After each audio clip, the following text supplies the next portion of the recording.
in a constant state of fear and misery. Nobody understands me anymore. Live in a constant state of fear and misery. Nobody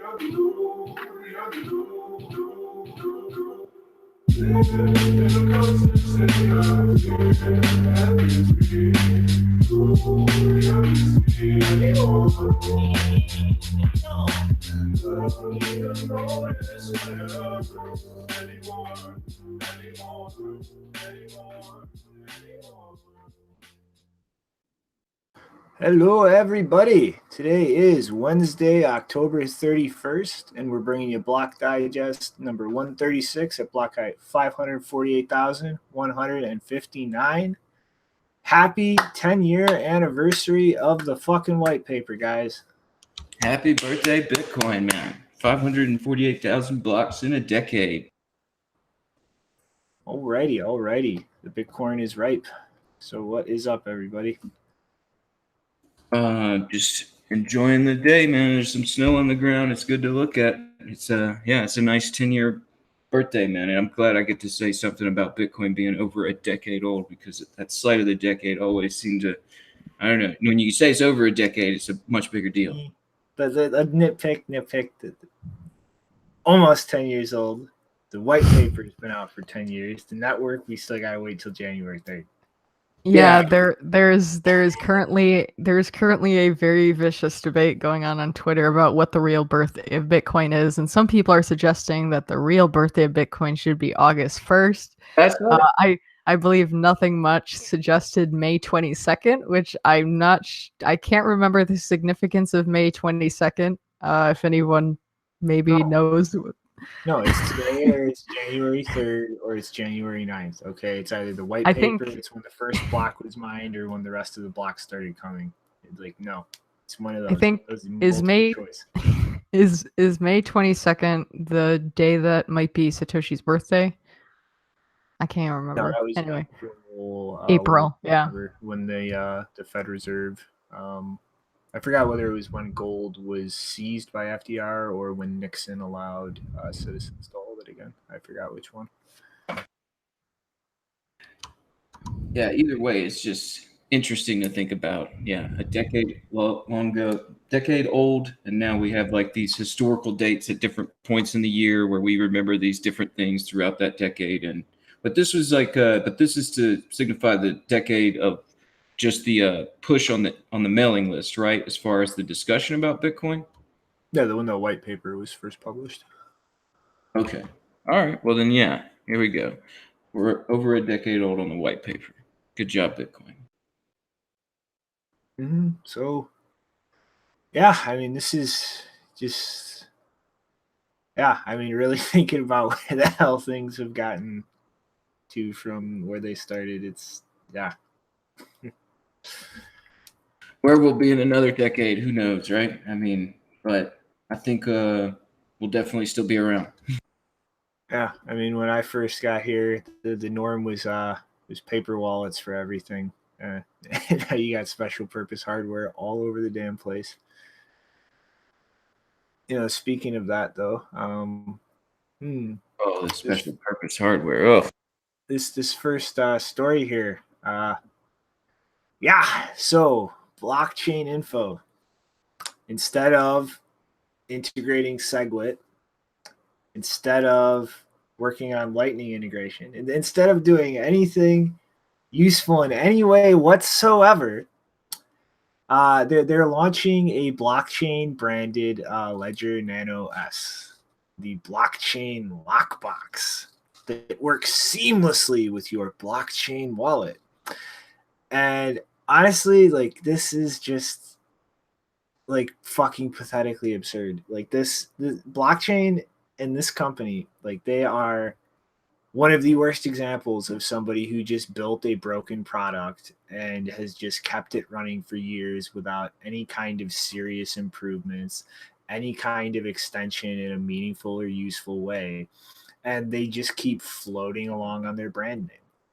And like the one key question that I really want to ask here is, like exactly what has been done to this. So, like, okay, this company has fucked up in so many different ways, but one of the biggest ways was actually in handling the entropy selection for actually generating users' private keys. And there was a bug many years ago where they limited it so much that there was actually a few incidents of users logging in and starting a new blockchain wallet and generating somebody else's private keys and just finding, whoa, there's already Bitcoin in my wallet. So one of the things that differentiates the Lockbox from a Ledger Nano S is there's custom firmware that's specifically designed to work with blockchain info in their wallet. And so considering the fact that they still haven't even done something as simple as implement segregated witness, that they've fucked up so bad in the past that they were literally having people generate other users' private keys when they logged on to start a wallet. Do you really trust a hardware wallet who has custom firmware set up by blockchain info, regardless of the fact that the actual hardware is produced by a company like Ledger that actually has a pretty decent track record in terms of the hardware integrity? But are you going to trust this company in writing the firmware that manages that piece of hardware? I sure as fuck won't. Yeah, I'm with you. I think that's our experience with blockchain.info, and yeah, I mean, just the lack of SegWit. I mean, and just their history in the space kind of gives us that. But it looks like a ledger, right? It's literally just a rebranded Nano S with custom firmware. And it's specifically not compatible with a Ledger wallet. So I'm also going to assume that because it's not compatible with the Ledger wallet applet, that it's also not compatible with Electrum. So they had to have changed some aspects of the API to work specifically with blockchain info. And it's like, ultimately, like why the fuck would you buy this? Like, why on earth would you buy a hardware wallet that is locked down to only work with a web wallet that has one of the worst track records in terms of security vulnerabilities and fuck ups, and just a complete inability to integrate improvements as they're added to the actual core protocol? Like, why would you do this? Like, and for this to be supported by anything like Electrum, they're going to have to specifically go in, figure out what has been changed in terms of how this actually interacts with a wallet, and then support it completely independently in terms of plugins from the Ledger Nano S. So you're pretty much paying $100 to get a Ledger Nano S rebranded by one of the shittiest companies in this space with custom firmware written by a company that is literally fucked up so bad in the past that their users were generating other users' private keys because they couldn't even handle the entropy collection properly, and locked down to only work on their platform. Why the fuck would you buy this? Why would you buy this? Just go get a normal ledger. Stop using blockchain.info. Like, if really all you care about is ease of use, you don't care about the privacy, you don't care about your metadata leaking because you're not using your own node, just get a fucking Ledger Nano S, use their wallet applet, and it does all of the things that blockchain info does, plus many more things that it doesn't do, like SegWit support, like actually being portable to another wallet if you choose to change how you actually interact with your wallet and your private keys in the future. You can take that Ledger Nano S, you can use it with a number of different software, including Electrum first and foremost, which has full Bec32 support, which works with the Ledger Nano, is working on integrating Lightning Network, so you will actually have Lightning Network access in a wallet. And you're not locked into one of the shittiest wallet platforms in this entire ecosystem. Like, I pity people who buy this piece of shit. Like, I mean, like I was looking at it and I'm thinking the only people buying it is probably guys that are working with the likes of Roger and Jahan, and just like that this whole side that's kind of anti-SegWit and anti-Lightning, and they want to keep everything in there. But like you're saying, it just really closes everything up. Whenever we've seen the successful wallets and successful specialized hardware out there, it's just always about staying up with the technological advancements and the interoperability, and like adding various new ways to where you can use that with these advancements as they come down the line. And like you're saying, I mean, blockchain.info is a pretty solid history of not really wanting to do any of that. So I would imagine it's people that want to participate in that closed ecosystem space over there in wherever they're hanging out near Liberland 2.0. So it's just like, do not buy this. Like if you know anybody who's still using blockchain info, tell them to get the fuck off of that platform. And if you know anybody who's even considering buying this hardware wallet, slap them in the head and tell them to get something else. We don't advocate violence, Shinobi. No, in this instance, I personally do. Block Digest does not advocate violence. I'm differentiating myself from Block Digest. I, Shinobi Monkey, say if you know somebody who's going to buy this wallet, slap them in the head and tell them to buy something else. I wouldn't recommend the slap, but definitely some good advice to go somewhere else. Well, my question is, when SegWit? It's a damn good question. Because blockchain still does not have SegWit, so where is it? They've been able to roll out Bcash and Ethereum support, though. But blockchain info was ready for SegWit since 2017 January. Exactly. Yeah. Or 18 January. Yeah, probably 18 January. Yeah, but they didn't roll it out because they don't feel like it, and they want to push people into using crap like Bcash or Ethereum, and they're literally just going to do everything they can to continue dragging people into their ecosystem and offering them subpar Bitcoin products without full functionality, specifically to paint Bitcoin as inferior and try to get people to use other things because they're a bunch of shady pieces of shit.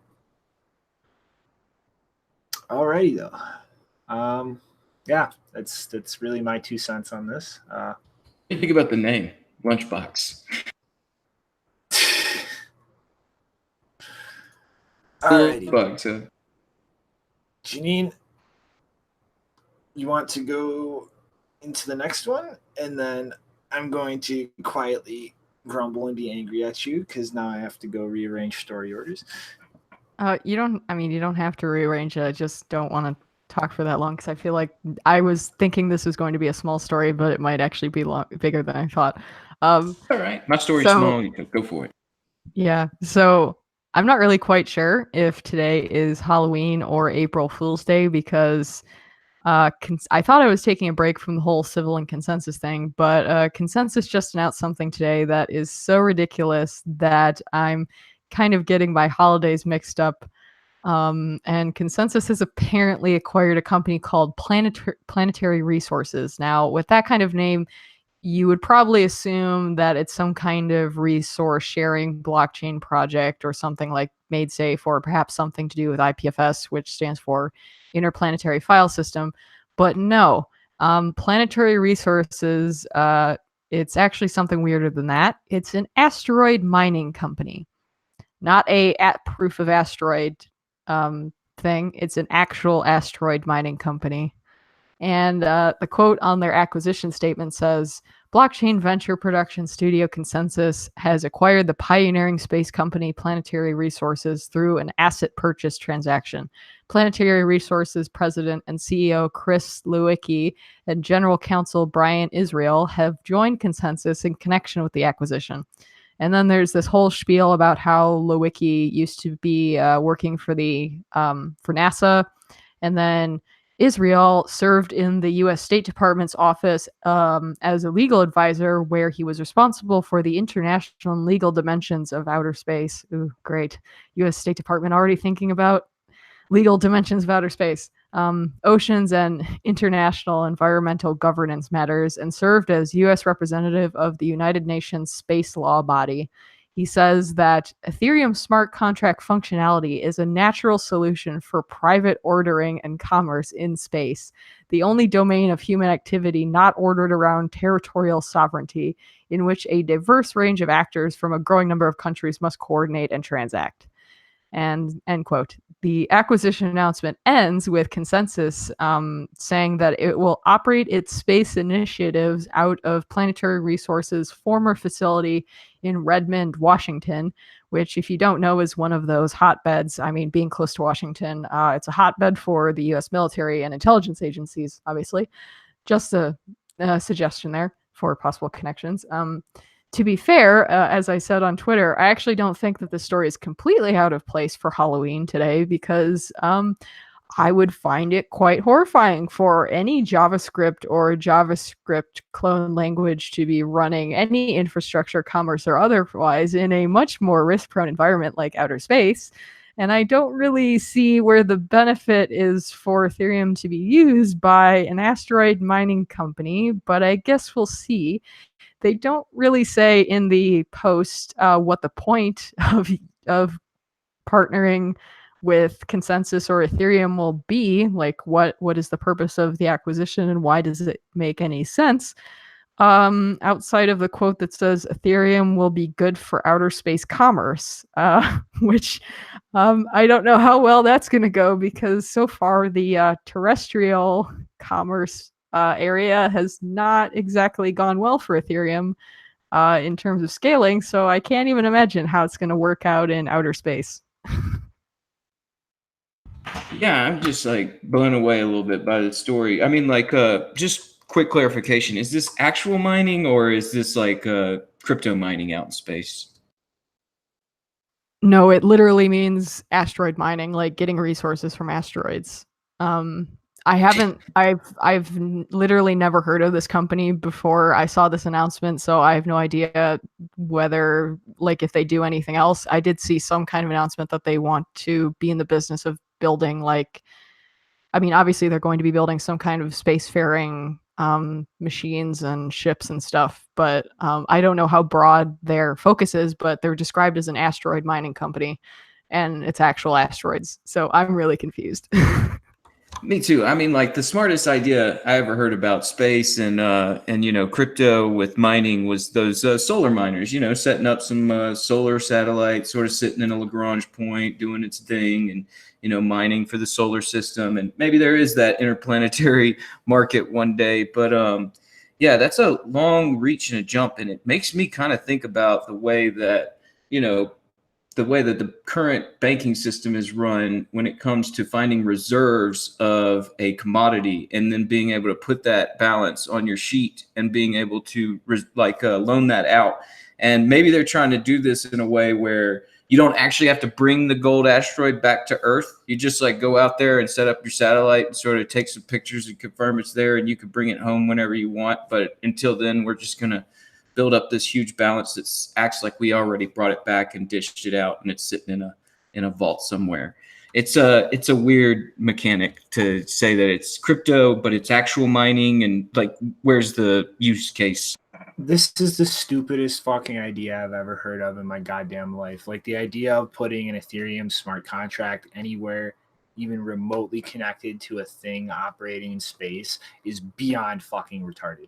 Like, it is literally beyond retarded. You are talking about a system that is literally millions of miles away that you cannot update, you cannot fuck with, because these are systems that have to be specifically hardened against radiation and set up in a way where everything is redundantly like programmed into the memory in a way that can't be tampered with, can't be fucked with, can't be like corrupted by fucking environmental factors. And it is the polar opposite of the Ethereum attitude. Like, it is the fucking Bitcoin development attitude on crack. Because at least with Bitcoin, you can upgrade or fix bugs and roll them out. When you deploy something in space, unless that thing comes back to Earth, it is not getting modified. It is not getting updated. And like we've seen before, like I forget which probe, but a Mars probe that literally crashed and just destroyed a multi-million-dollar investment because somebody fucked up one line of code that converted metric to customary units. And it burned up and just completely fucked itself up in the landing. Like the idea of involving the Ethereum blockchain, a smart contract, even those kinds of programming languages in a fucking probe like that is the most insane, delusional thing I've ever heard of in my life. Let alone the idea of interacting with a blockchain, which is here on Earth, millions of miles away from anything that's going to be deployed in space, and has whatever distance like latency involved in communicating with something out in space if you are actually going to try to put a command or control thing on the blockchain. Which again, if you fuck up anything on the blockchain, now it's going to communicate with the probe and it's going to fucking act in a way it's not supposed to. And you would actually have to either sever the communications with the blockchain or modify the blockchain. Like this, it's insane. Like this idea is delusionally insane. I'm sorry, yeah, I'm like looking through like searching to see like what's Ethereum's block time and all that, because I would imagine it's running, faster than Bitcoin. And yeah, I mean, it's like you have to take into a lot of factors as far as just speed of light and all that. I mean, like how are you going to avoid a double spend if the asteroid is way out past your block time for the speed of light? Like it takes longer for the like the block can be mined before the actual transmission reaches where the majority of all the consensus mechanisms are. I mean, like that's where, yeah, there's just so much crazy. It's so far out. It's far flung. I mean, like if interesting development with space right now is just, the redundancy of putting a node in space in a satellite that's cheap enough. There's a reason for it. There's a use case, and then like the ideas of, getting bandwidth low enough to bounce transactions off the ionosphere. These are things that are, at least reasonably, and, you can kind of forecast. This is so far out there that it just sounds like, consensus, man. They're just reaching out for anything that can sort of be buzzwordy enough to sort of just congeal all this value over there. And then, it's not going to be good for those people. But I mean, that's their game. Well, the thing that also really creeps me out is like they're getting involved with people who worked with NASA and the US State Department and like seem to be interested in participating in establishing governance policies for outer space. It's like, really? I don't want ConsenSys involved in governing outer space. Like, right? We're like, there's no one even there yet. How could we even be making these decisions? I mean, like some people, like they don't even want the government to be involved in anything to do with outer space because some people have the idea that they leave Earth to escape any government or world governments and they establish their own society in outer space. So like this is just the weirdest combination of groups in terms of like their goals and the timing. Like is outer space governance really something that Ethereum wants to have on its roadmap, even in any remote sense? Like they're not even able to timescale like roadmap stuff that they've had written down for years that they keep giving very precise dates. Like yesterday was supposed to be the Constantinople. It was originally the date for the Constantinople hard fork within Metropolis. And they've once again postponed it to sometime in early 2018. The whole Casper sharding proof of stake thing got changed. And that's being moved to an even wider date range. I think they said 2019 to 2021. It's like, that's a long time to be like, oh, we're going to do it sometime in this period of 2 or 3 years. Like, the idea that they're thinking about outer space is ridiculous when they don't even have good dates or even years for when they're rolling out things that they've been planning for a long time.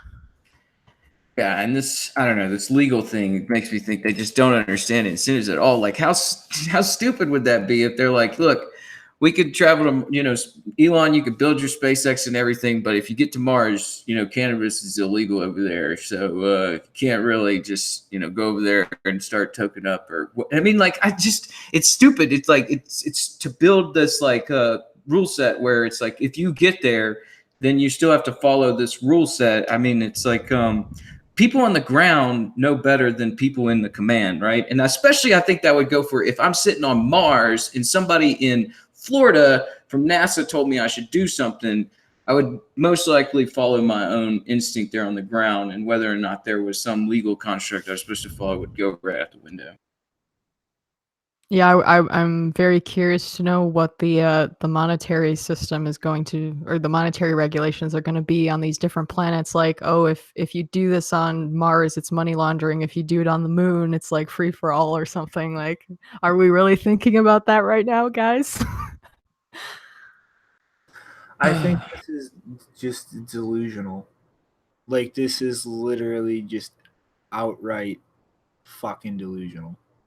Like, this is like sitting here and I mean, this is like on par with like Congress trying to sit down and decide what would or would not be a legal way to engage with an alien species. Like, are you fucking high? Like, did you start fucking smoking PCP? Like, did that? No. Like, that is a waste of time. It is a waste of resources. It's fucking pipe dream, delusional nonsense. Like, go do something that is actually productive and will have a material effect or outcome now. Like, problems like that, deal with them when they get here. And like some things, like putting space mining probes on the Ethereum blockchain is just outright retarded and will always and forever be retarded. Like, it's nonsense.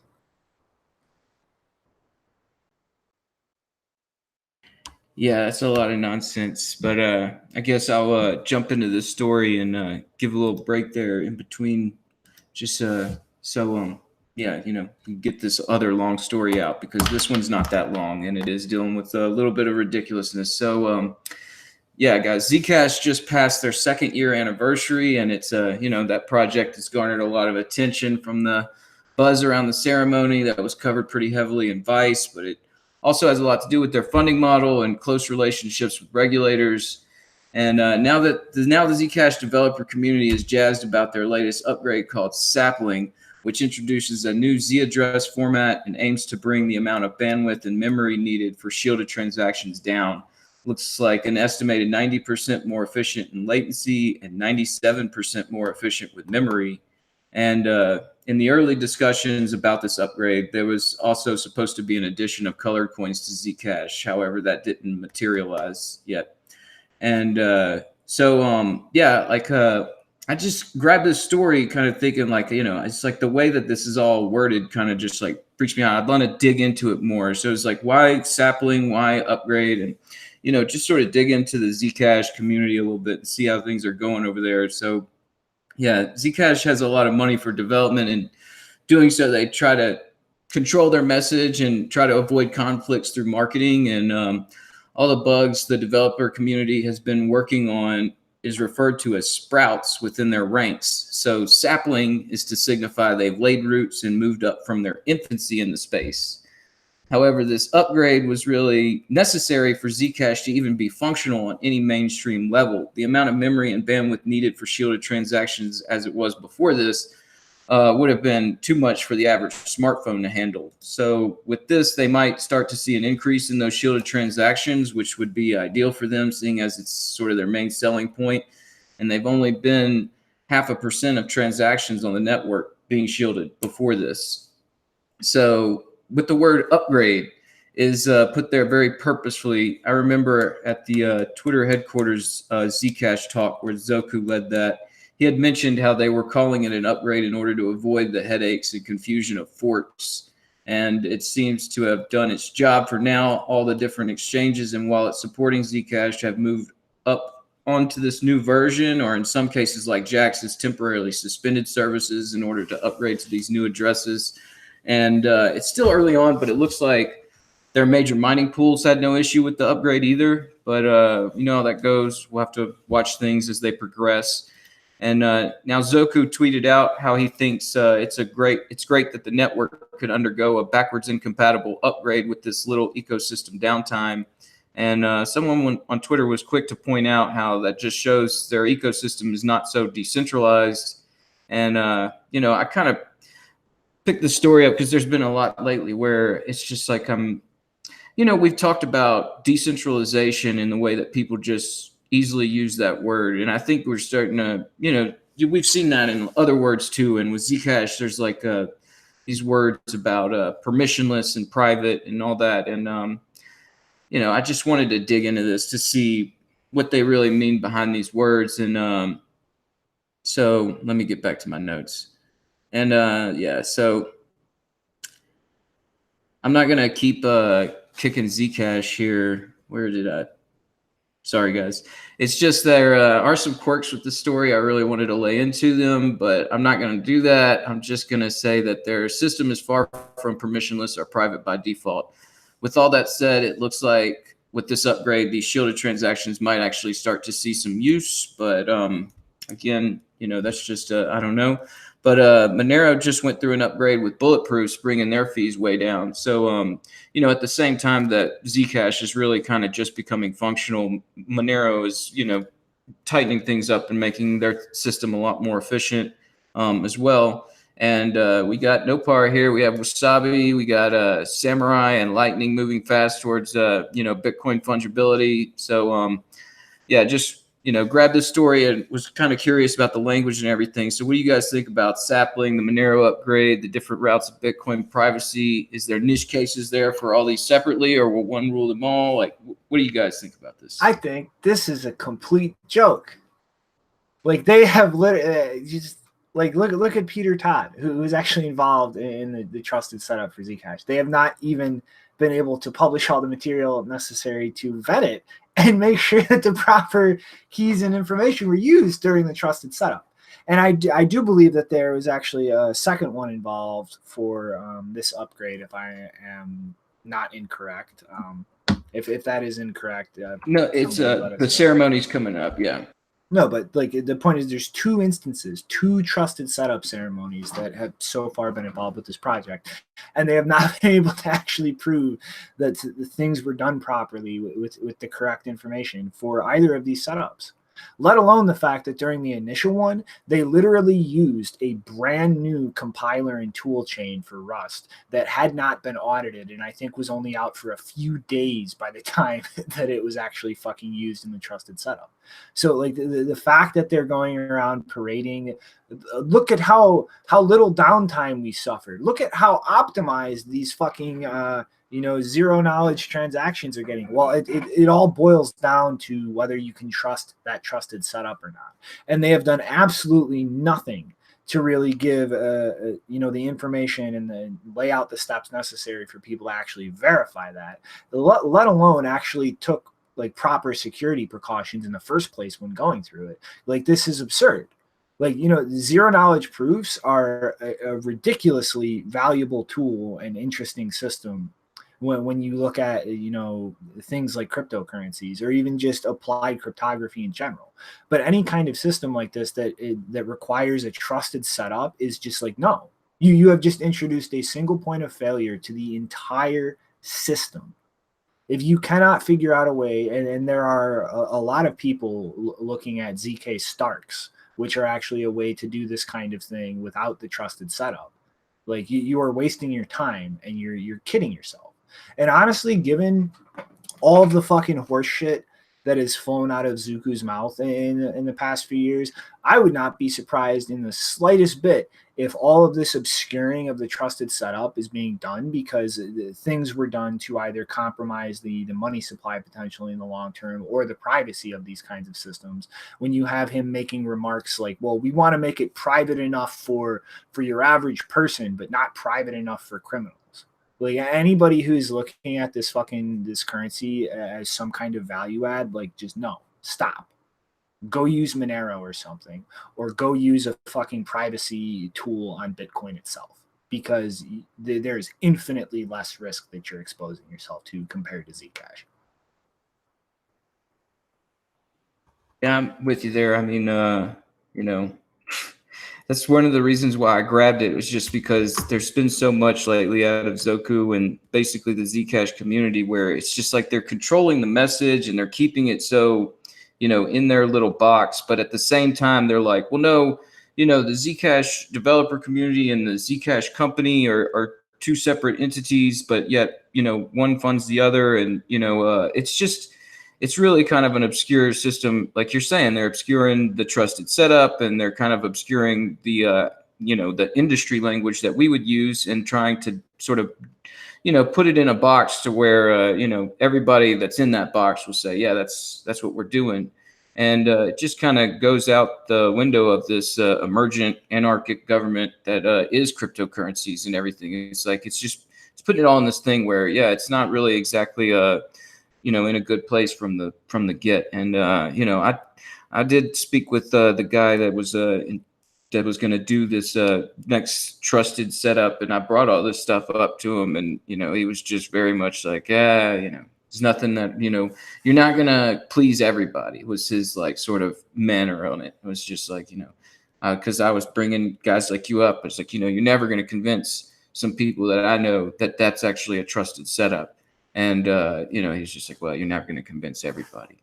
And so, there's a lot going on here in the area where Zcash is, as far as just, like they're working with JP Morgan. There's a lot of banks in the area. There's definitely some, military contractors around. It's just like, to me, it just looks like an ecosystem that's kind of, I don't know if it's built to test out the cryptography, if it's built out to sort of, draw some attention towards it just to gain funding. But I mean, it's certainly not a system that would think is permissionless or private by default or anything like that. It just seems like a lot of, obscurity. So that's that rundown. And it's not that newsworthy, but I just definitely think we should bring that up, because language is a big deal right now as far as the way it's used and the way that people think about this stuff.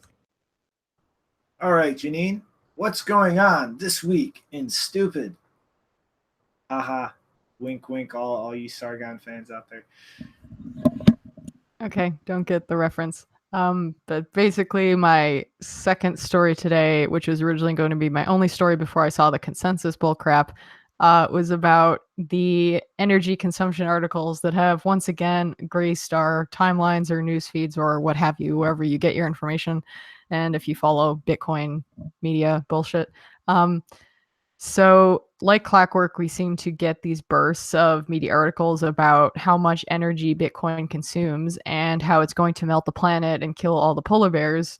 I'm not going to rehash all of the counter arguments against that stuff today, because we've actually discussed this topic a number of times in other shows, which are listed in the video description under this topic. I've also researched it as part of a workshop that I did last year, and the slides for that are available on my website. And there's a section about Bitcoin and the environment, or proof of work, cryptocurrency and the environment. But this round of Bitcoin mining will burn the world articles is due to a, quote, study, which is also bullshit in itself, published on October 29th in the climate change section of the Nature Research Journal from the University of Hawaii in Honolulu, titled "Bitcoin Emissions Alone Could Push Global Warming Above 2 degrees Celsius." Now, before even reading it, which is arguably won't take you very long because it's only 3 pages long, literally. Before even reading it, you can immediately tell it's bullshit, because they cite an article from Digiconomist, which, if you've been paying any attention to these climate change, Bitcoin mining, energy consumption articles before, you'll know it's like basically the only thing that all of them cite, because they have really nothing else to cite from, because no one has really had enough time to study this in any detail that's worthy of a paper. Except for, I think I've seen one that was actually good. And I and a number of others have debunked the Digiconomist article a number of times before. I think it's easily over a year old now, maybe 2. And I've not had a chance to read the open access copy of the study. It's obviously available on Sci-Hub, and they claim that they they put all of the data that they used on GitHub, which is strange because all of their citations are media articles, including Digiconomist, which doesn't really rely on good data. But if you want a summary of it, Nick Carter tweeted a long thread with several quotes from this study, which he points out is not really a study because it's only 3 pages long. And it was, I think, he said something about how it was published in the comment section. So it's not even really an official study, but they're calling it that. And basically what this paper did is they summarized and extrapolated information from several articles about how much energy Bitcoin uses. And Nick says they estimate Bitcoin's energy usage by taking the total energy cost of Bitcoin and dividing that by the number of transactions in 2017. By the way, they figure out the total energy costs by, I don't know, taking something about the average from each country, which is like, how do you even estimate that? Where these miners are, and then extrapolating that figure to 314 billion transactions. I assume that was per year or in total or something. And so this study, which is not very long and didn't actually do any studying, it just cited a bunch of articles. It's been referenced by Forbes. It's been referenced by Telegraph.co.uk. It's been referenced by Business Insider and The Independent and Washington Post. I believe I actually looked through because Nick posted a screenshot of all of these articles that reference the study, and I think one of them that I looked at, I can't remember if it was The Independent or the Washington Post, but one of them actually did push back on the conclusions made by the study and the fact that people more knowledgeable about this area were criticizing it.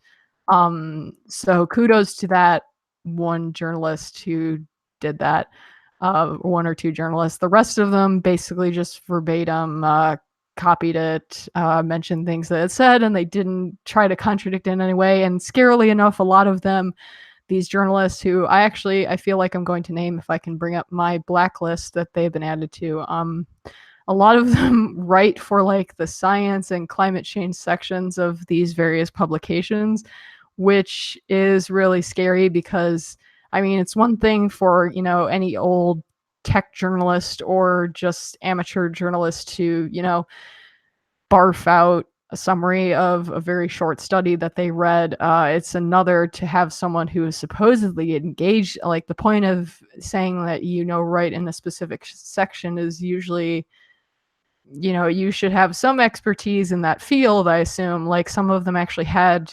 credentials that outside of journalism that would normally suggest that they had done some, actual formal study in the area.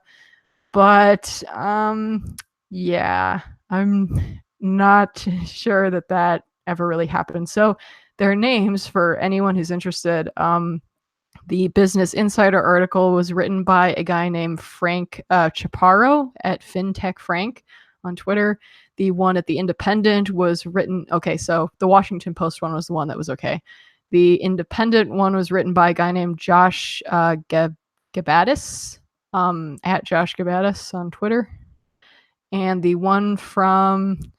Oh dear, where did he even go? I think there was also one on Forbes. I can't remember what her name was. Anyway, so relatively, you can just look it up. They all have Twitter accounts. I think the Washington Post one was the only one that pushed back on it a little bit. But yeah, pretty boring and annoying that this stuff keeps coming up about how Bitcoin is going to be a major thing for climate change, and none of them mention how it's being used to, fund alternative energy research, or the fact that it already uses a lot of alternative energy that basically has a almost zero or zero net effect in terms of, fossil fuel usage for mining, like hydroelectric. And I believe in Iceland there's a lot of geothermal energy in Iceland specifically.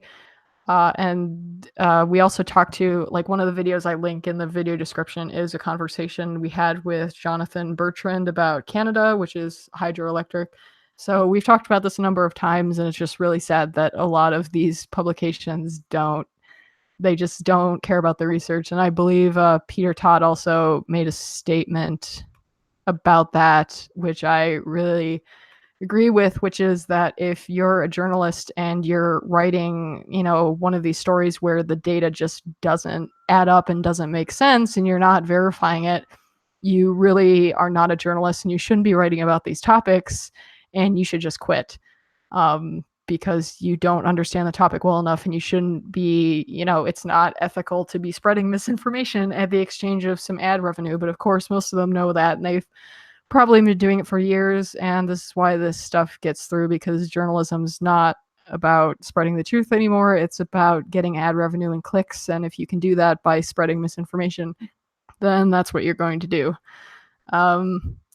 So yeah, and I believe Bitcoin Magazine published an article. I think it was yesterday or on the day that all of these articles were coming out, trying to, bring up some of the alternative arguments. So if you want to check that out as a more recent example of the counter arguments being made against this kind of thing, you can check that out. That's also linked in the description. Collective stupidity. Yeah. Really, the only thing I have to add on this one is just how completely just ignorant it was to just make the wild assumption that the amount of energy used maps to the number of transactions. So more transactions mean a linear increase in the energy used. Like, that's just like, did you do even cursory research on how this works? I doubt it, man. Like, and that's where, these stories keep coming back at us, because I think it's a easy way to frame an argument that people will, like, in their head, they click, it makes sense without, like you're saying, I mean, you have to dig into where's the infrastructure being built? What's it being built off of? Because most of the most profitable farms are usually running off of renewable energies. And it's that sort of, the argument is like totally missing the point, to where, I mean, when people bring this up to me, I always bring up the idea that, look, with renewables right now, the way it is you have to use all the energy that you hold. I mean, like, you can't hold on to it, right? So if you could collateralize that cheap energy, then it gives people developing renewable energies a better incentive to develop more efficient renewable energies, more efficient ways that, getting those generators to produce the watts it needs, more, solar cells that are just like more capable than today's. And I mean, it will build out infrastructure even better right now to bring in a more sustainable model when it comes to energy.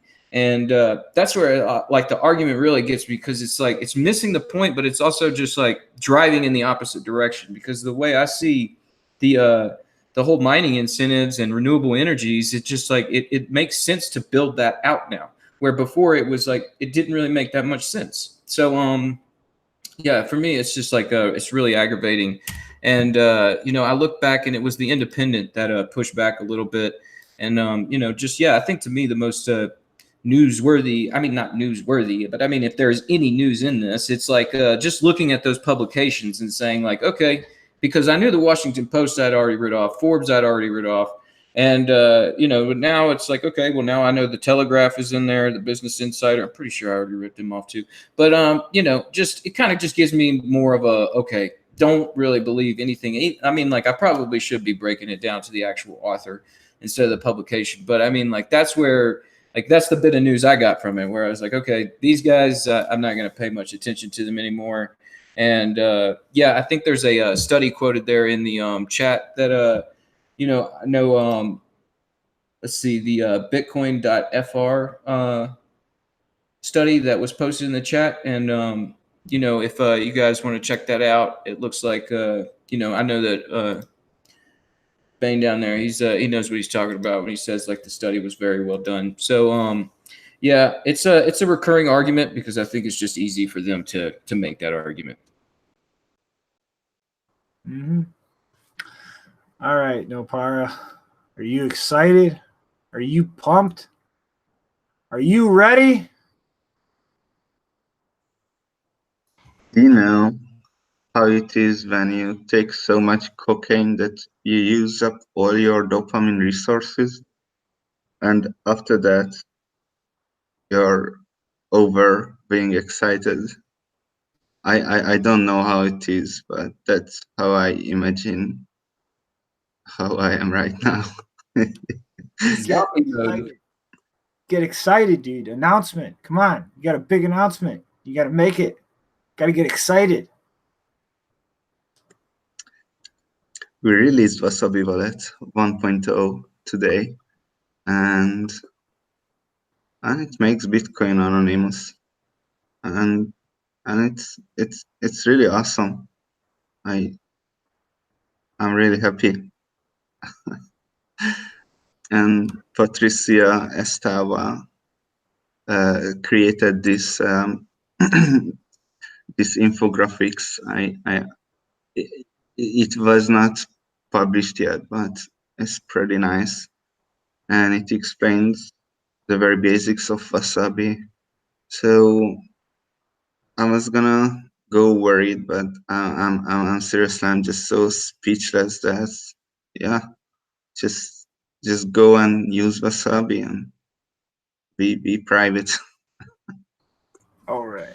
So I guess now that it's 1.0, there's been a few changes with how it's actually operating, right? Like the mix-in number has now been raised up to 100, as well as the minimum amount is now 0.1, correct? Yes, there are 36 people in the mix right now. All right. And have you done anything to? Because I know, like during the beta phase, you had like a timer set up where it would periodically mix anyway, even if the minimum participants hadn't been reached. Are you gonna like keep a function like that operating on the mixing server now that everything's hit 1.0? Yes, that's always operating. It's I think 24-hour right now, so that's happening. But I mean, if we wouldn't reach 100, let's say tomorrow morning, then we're going to obviously adjust it and go with that. But I don't know. I'm hopeful it's really picking up. So we'll see. Yeah. It's really nice, you know. Just so many people are like the wallet, and not even for the, not only for the privacy, but for other aspects. But we did other wallet don't do in small things, but it seems to work out well. Yeah, seriously, I'm speechless. I just take it over. Sorry. Man, I understand if you just need to go to sleep right now, man, because I imagine you've been working your butt off on this, and you know, that's totally understandable. It's like after working for like 48 hours or a week or however long you've been, I know you've been working on this for a long time, but you know, just like the starting point to now, I'm sure has been a long time, so I can understand that. But I mean, I've heard a lot of you know, people in the mumble talking about how they're you know, they're really liking it, and you know, I've recently been thinking about picking up some coin, and I'm been okay, well now I need to grab a Wasabi wallet, and I need to start mixing these things, because yeah, man, this is where Bitcoin is going. It's crazy to hear you so humble about, oh well, Bitcoin is private, you know, and it's like, what? Come on, man, this is huge. Like, thank you, man. Like this is awesome, you know, like you've been through a lot, and like it's totally understandable to be kind of just so exhausted. You know, it's out there, it's in the wild. We're going to piddle with it. We're going to talk about it. So, you know, like, yeah, I want to just like from everybody out there using it and from the crowd, like, thank you, Nopar. Your work is like awesome, man. I really appreciate it. Thanks a lot. It means a lot, really. Yeah, you guys need to hear it, man. I know it's a tough job out there, being out there on your own developing. So, yeah, you guys need to hear that it's very important work, and I really applaud what you've been doing, and I really respect it. Yeah, and I also noticed that you, when you made the announcement, you were getting a lot of replies about when are you going to add this feature? And it's like, guys, calm down. Like, this is just a major release. Like, give it some time, and then you can ask about more features later. I mean, if you want to maybe talk about what's the next step, if you can even think about that right now, but maybe you just need a breather. Every feature is going to be implemented for tomorrow. Yeah, I understand, man. You're probably getting a load of messages after this. So, you might want to just cut off the social media for 24 hours and sleep for 12 and then drink coffee and then wake up and start reading. No, he needs to get his ass to work right now. By tomorrow, I want Lightning Network coming in and out of Lightning with coin joins and using quantum entangled atoms for the network communication layer. Now, come on, get to it. Yes, so I did not read actually the comments yet, because I mean I'm kind of monitoring it, but yeah. So, but we have this pretty well covered, that like almost every feature you can imagine. There is a document in GitHub zk snacks pair meta /meta, and that's where you can read about everything, how we think about, like, people very often say they want smartphones, and what we are saying about smartphones is, yeah, we want smartphones too, but here it is. In theory, Wasabi could support smartphones, Androids, iOS. In practice, these platforms and their tools are not mature enough just yet. The concept of network analysis-resistant smartphone wallets are not yet proven. If we could try to port Wasabi's code, the wallet would use too much disk space, battery, and network today. Another implementation issue comes from Wasabi's reliance on Tor, which adds another layer of friction. While in desktop, we succeeded to work around nearly all the reliability issues of the anonymity network, the current state of Tor on mobile platforms may pose additional challenges. However, tech is improving quickly, thus timing has special importance on this matter. So we don't say features are not going to be there, but we have good reasons when we don't release something on smartphones just yet. Yeah, it takes time to develop these things outright, and sometimes you got to wait. So, like, I understand that, and I'm sure the community, as far as people that are really trying to develop things, understand that, and people want more features, but that all comes in due time. It's like, let's just get this thing efficient and working, and it's solid. Slow and steady, and don't bite off more than you can chew. All right, Janine, think you had a correction or addition? Yeah, in addition, because one of the most ridiculous things of that that climate change study about Bitcoin is that it had this chart in it, which it doesn't, when you just like look at it with your eyes kind of squinted, like it doesn't look like a weird chart, but when you look at the units on the x-axis, you'll be like 2020, 2040, 2060, 2080, 3000. It skips a few hundred years on the x-axis. So I don't know exactly how useful this graph is, because that if you know anything about graph design, that's something that you really shouldn't be doing. If you have a unit and you have like established distance between the units, you consistently increase that on the x-axis. You don't just jump several hundred years. So I just wanted to share that to just really drive home how weird this paper was. Yeah, they like using numbers like that. That's crazy. From 2080 to 3000. Like, come on, guys. Like, I don't know. It's like one of these things where it's like, I think all these arguments are just sucking in people that aren't really reading the information, aren't really digesting it. It's crazy. Yeah, I literally think that the reason they think they could get away with that is because maybe some people would read it like, I don't know, they would make it, maybe thought that the numbers after 2 or 3 would be like decimals. So it'd be like 2.1 or 2.2, 2.4, 2.6, 2.8, and then, but no, that's not how numbers work, guys. You need to fix that. So disingenuous.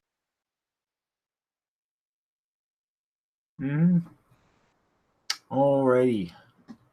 Well, congratulations on the launch of Wasabi no Para, and that graph just goes to show how completely absurd and broken all of the math in that paper is.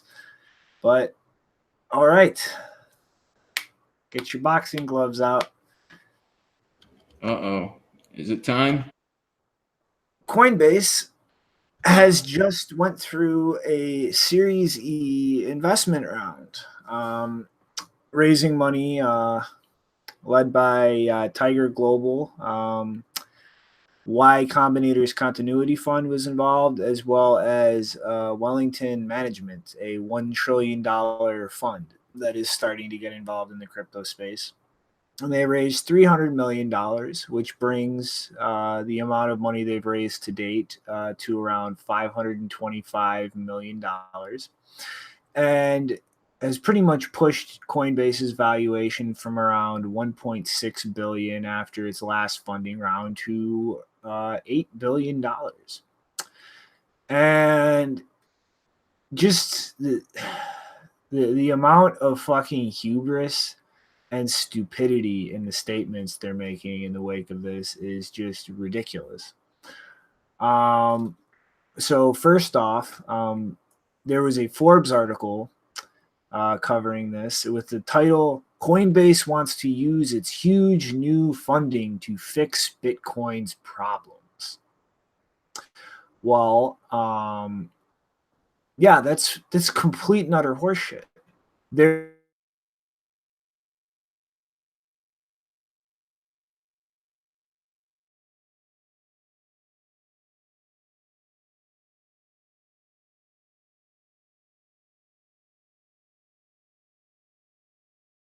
like Ethereum and building out all of the nonsensical pipe dream projects that Coinbase wants to use Ethereum for, such as freezable, trackable fiat tokens that can use smart contracts, because everybody knows that is a huge value add in this space and what people are really after. And Brian Armstrong even went so far as to say last month that what was it? He sees a future where every table will have its own token. And based on that, he believes that Coinbase could wind up hosting hundreds of tokens within years and potentially millions of different tokens in the future, which is just absolutely beyond absurd. Like, and this just shows the duplicitous way that they keep managing their PR and their headlines. Forbes is pushing this thing that Coinbase wants to use its funding to fix Bitcoin. And everywhere else, they're just talking shitcoin tokens, Ethereum, like dumping all of their money into these nonsense projects and listing as many different like dead-end token projects as they can, aside from Bitcoin. And it's just absurd. And they pretty much decided in terms of how they want to expand their business from here is concentrate on 4 key areas. A global expansion in terms of fiat services, which I can almost guarantee is not really going to penetrate parts of the world where people are actually lacking a lot of fundamental core financial services. Increasing the number of cryptocurrencies that it offers to its users. building applications for Bitcoin and cryptocurrencies, which they have miserably failed at in every attempt since the founding of this company, pretty much, and bringing established financial institutions into the crypto world. And it's like, really, it's looking at this and looking at some of the rumors starting to circulate around about Coinbase potentially IPOing some point in the near future. Like this, they're completely full of shit. Like they do not care about Bitcoin. They continue using it and associating themselves with the brand name to continue sucking people into their ecosystem and establish some air of legitimacy. They couldn't care less. They are trying to just build out a marketplace to fill with as many shit coins as possible and generate as much traffic and all of these other things as possible, because at the end of the day, they're an exchange business, and the more shit that you trade in and out of, the more money they make. And they could not give two shits about actually building out value or uses of a fundamental nature that will really cement the utility of these kinds of systems in everyday people's lives. They couldn't care less. They just want you to keep going through those revolving doors and handing them money. And honestly, looking at just their entire history, this is going to play out the exact opposite way that Bitmain's attempt at an IPO did. Like, it's blatantly clear that Bitmain had incredibly malicious intent towards Bitcoin. They've sunk all of this money and capital into propping up Bcash, attempting to use it as a means of attacking Bitcoin indirectly so that it would not effectively collapse their business if they were to actually just outright gut Bitcoin, so to say. And Coinbase is doing the exact same thing. It's just they're not fucking up in the terms of allocation of their capital. They didn't throw all of their money into Bcash at the worst time. They're not putting their assets or skin in the game. They're simply rearranging the hallways so that all of the idiots flooding into their company will do that for them. And I think this is going to be a lot more problematic than Bitmain, which is pretty clear at this point is just either winding its way down into irrelevance or outright bankruptcy sometime in the near future. I think Coinbase is just going to continue sucking in money, continue sucking in clueless new people coming into this ecosystem based on the legitimacy of its brand name. And they're going to keep using all of this to indirectly attack Bitcoin and suck people's money into dead-end, broken bullshit that they can artificially increase their profits through just by how they present them to the consumer. Like it's the same kind of logic as a literal shitcoin pump and dump group on Telegram. The smaller something is, the more you can pump it, the more margins you can make out of it. Except they're a multi-billion-dollar business that's doing this. Yeah, when you said that Brian Armstrong said that there will be a token for like every piece of furniture or every table, that just made me think of that passage from Philip K. Dick's Ubik where the door won't let him out of his apartment because he doesn't have 5 cents. It just makes me like, I get this picture in my head of like tables not working or doors not working because like you don't have enough tokens or something to use it. It's so ridiculous.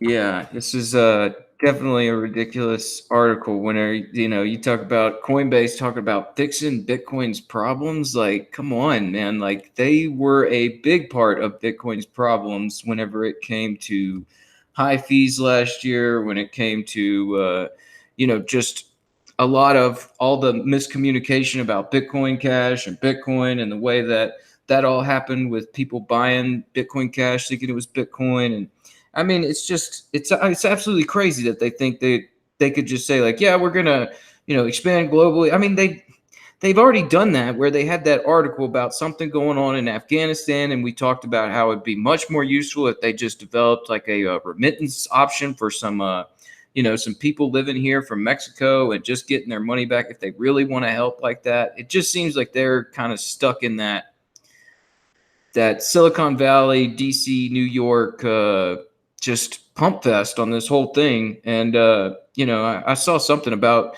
one of the Coinbase employees saying that they weren't going to IPO on MSNBC anytime soon. But you know how that goes. It's like some of that's just like language to sort of say that, yeah, we are thinking about it. It's like, why would you even talk about not doing it? So, yeah, I mean, and again, on the global expansion thing, like look at their previous practice as far as like really, lobbying with or working with those institutional investors to try to create that $250,000 crypto fund where you could just like invest on all these different, crap coins. And so definitely just like, I don't know. And then you got on top of it, right, is Forbes that put it out. It's just it's like a puff piece that they want to put this out, and they're going to do it. But it's certainly, I don't know. The only thing we can really do, I guess, is say, use the Cash App, use local Bitcoins, use BISC, tell your friends to do that. Don't send them to Coinbase. And, they're just in the space to make things confusing. You can see that in similar things, but the name of the company is like a technical term in Bitcoin. So, I mean, it's like there's something going on there where a lot of companies that use technical terms to like, it's just causing confusion, man. So, yeah, Coinbase being Coinbase, I guess. It's just a story that doesn't end. I don't know. It's going to end in tragedy, though, one day.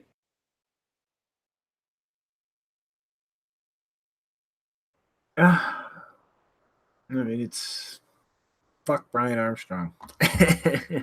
Speaking of which, did you see his picture for that cover for that article? I was like, damn, I didn't. It can't. I saw it too late. I was like, I really wanted to use that because he's just sitting in the dark. Like, it's kind of creepy. Hold on 1 second. Yeah, you got to pull that thing out, man. It's just no, something better. If Twitter, there we go. Do.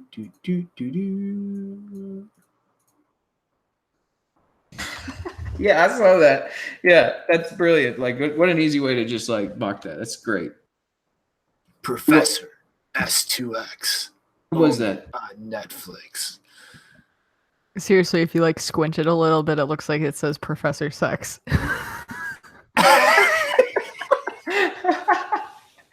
Yeah, good job, John Carvalho, Bitcoin Airlog, man. You run the meme verse, man. I'm just in it.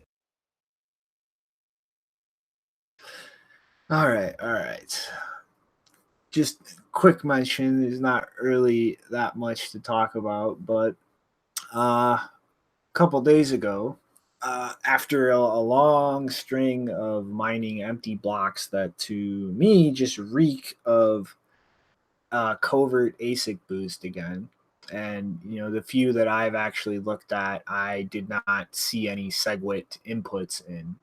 So I really can't think of any other reason for that. Antpool has completely stopped mining SegWit transactions.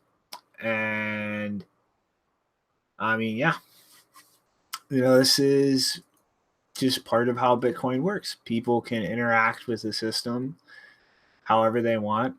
And really, I think the only thing to do here is keep using SegWit. And if you haven't moved your coins to SegWit addresses yet, do it. Start using SegWit if you haven't already, because if he continues to choose not to mine SegWit transactions, the more people who actually switch over to SegWit and continue using it, the less money Jihan and Antpool are going to make. And I mean, ultimately, at the end of the day, if they continue being this stupid in terms of business management, eventually miners are going to start moving to other pools. Because why the hell would you keep pointing your hash rate at a pool that is consciously choosing to just leave money at the table and make you less money? It's just not an economically rational decision. Not only is it not economically rational, but I mean, I don't know what the status is of determining whether Bitmain is still using covert ASIC boost, but well, that's one of the things that doesn't work when you have SegWit. You can't use covert ASIC boost. So the fact that they're not mining SegWit transactions kind of suggests that they might still be doing that.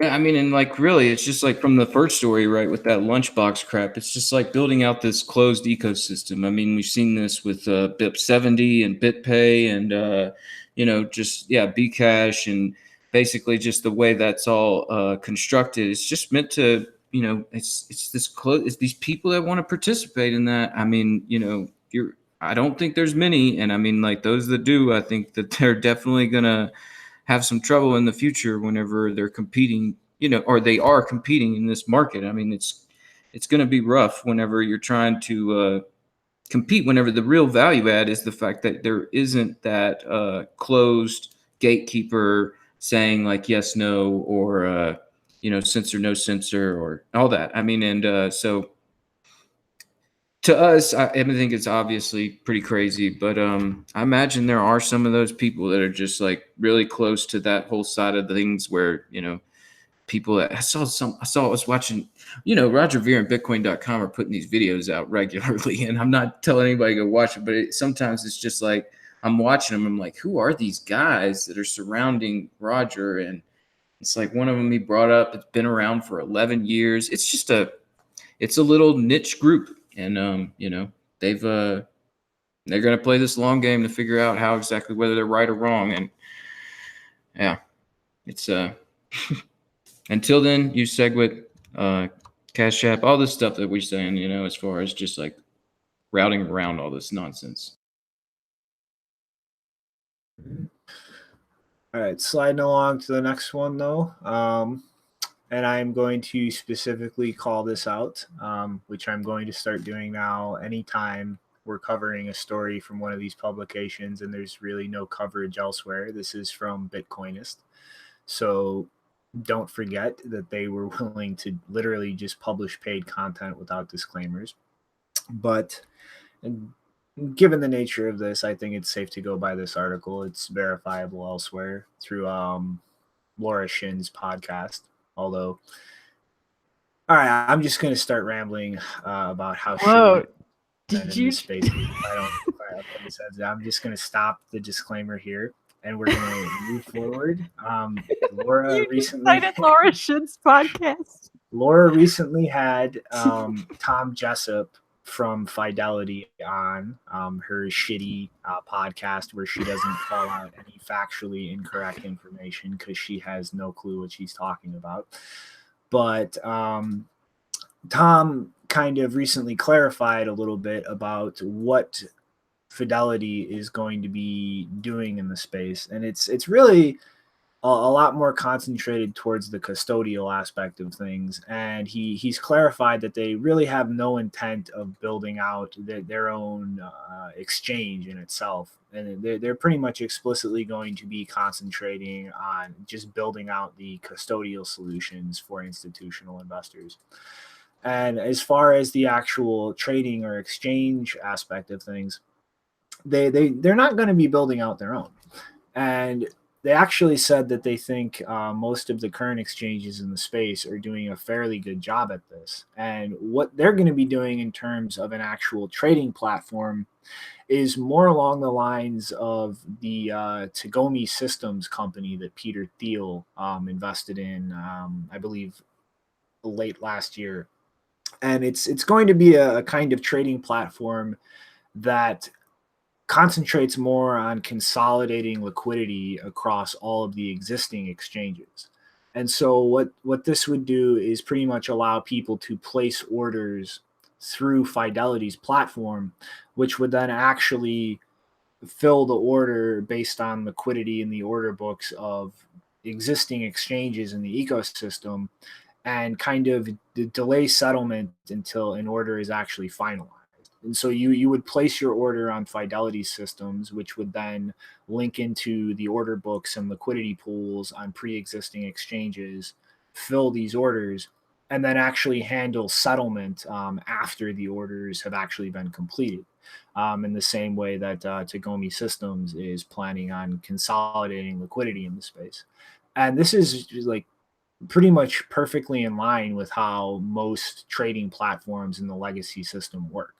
Like things that, you know, customers interact with aren't the actual the exchanges operating the order books themselves. They're simply an intermediary that tries to find the best deal and the most optimal way to actually acquire what the consumer wants without having disproportionate effects on the prices because of the limitations of a single order book or liquidity pool, and kind of bring a little bit of a more smooth interaction with the markets overall in the system.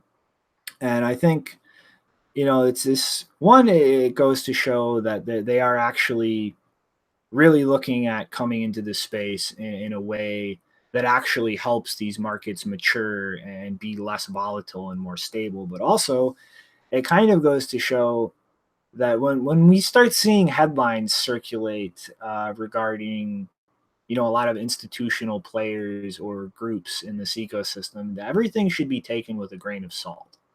And that headline shouldn't be looked at as objective fact.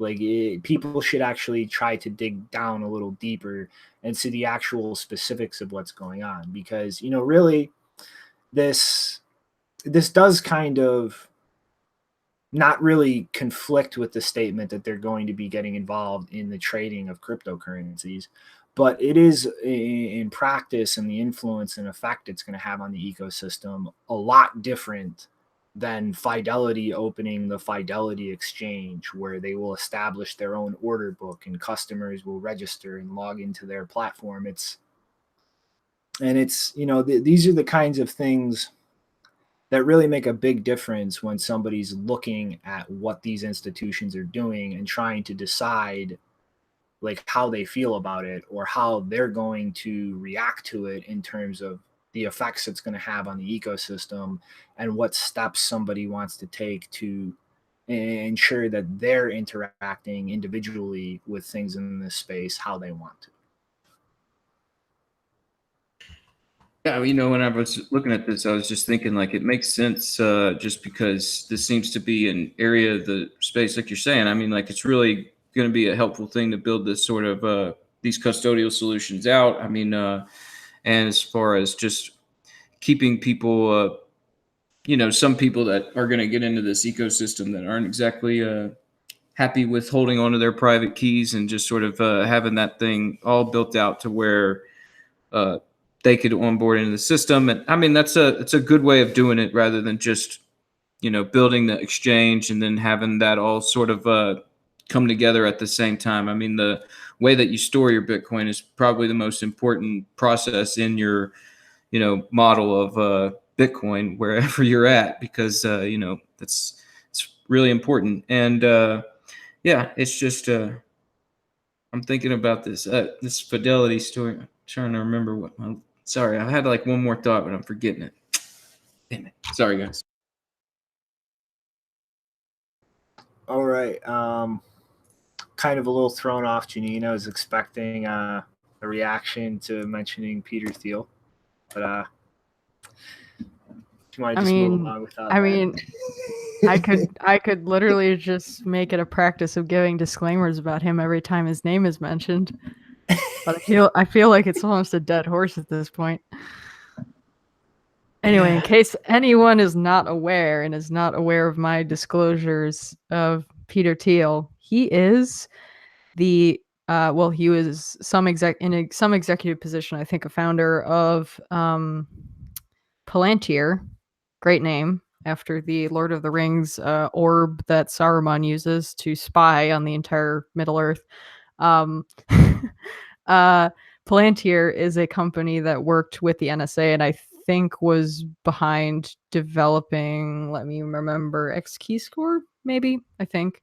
Anyway, one of the NSA surveillance software is developed in collaboration with Palantir.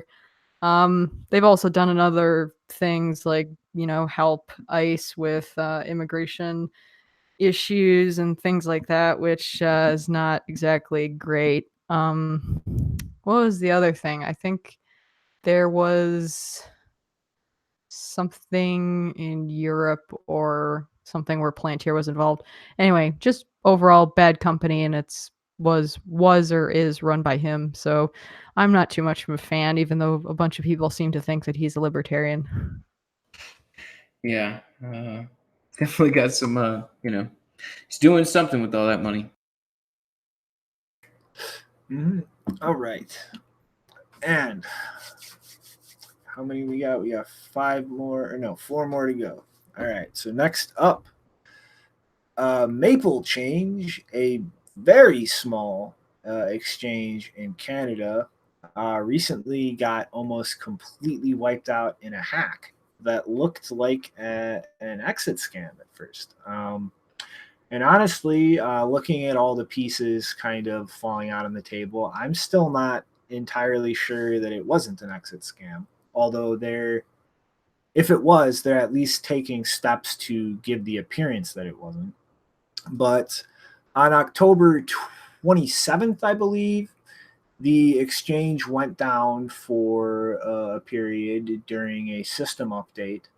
And it was the next day that this hack actually happened. So I'm going to wager a bet here that if this was no exit scam and this was a legitimate hack, that they were probably compromised at some point during the system update. But all of their Bitcoin and Litecoin was hacked. And I really think looking around, it was literally only like 8 Bitcoin. So this is a very small exchange in terms of the amount actually traded and held there. But after the announcement of the hack, their website went down, their Twitter account was shut down, all of like pretty much everything connected to this exchange was shut down, and it really just reeked of the traditional exit scam, just cut and run with everything. But shortly afterwards, the Twitter was restored.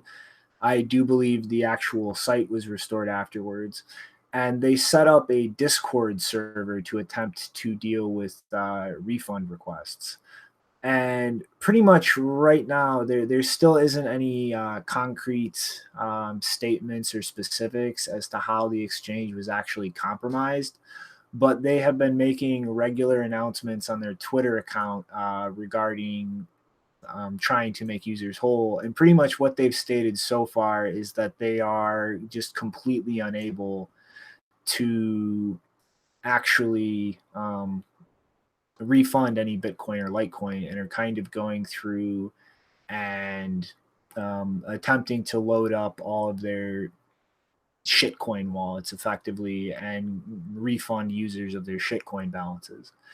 And actually, I take that back. No concrete details. They haven't made a full statement, but there have been a few comments on their Twitter account where trading volumes kind of ridiculously exceeded the amount of coins that they were actually holding. And they made a few statements about user accounts actually having negative balances. And so I think kind of looking at all the pieces right here, assuming again this is not some elaborate exit scam, that there was probably during the system update a vulnerability or a bug in their trading system which was introduced and effectively allowed the hacker to manipulate volumes in excess of what was actually present on the exchange in order to pretty much manipulate their system into allowing them to withdraw Bitcoin that was not actually theirs.